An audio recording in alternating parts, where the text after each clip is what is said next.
সম্মানিত ফেসবুকারবৃন্দ, আপনারা দেখতে পাচ্ছেন খুঁটি খুঁটি এখানে প্রাণী রয়েছে। দেখুন প্রতিনিয়ত তাদের শরীর কী অবস্থায় রয়েছে।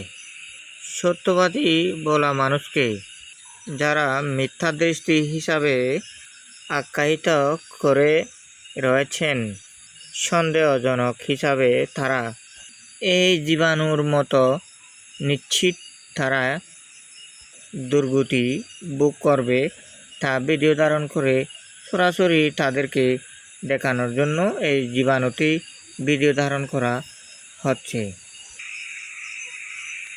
মানুষকে সন্দেহ করা থেকে মনে দূর করুন, তা আপনার মঙ্গল হবে বলে আমার ধারণা। দেখুন।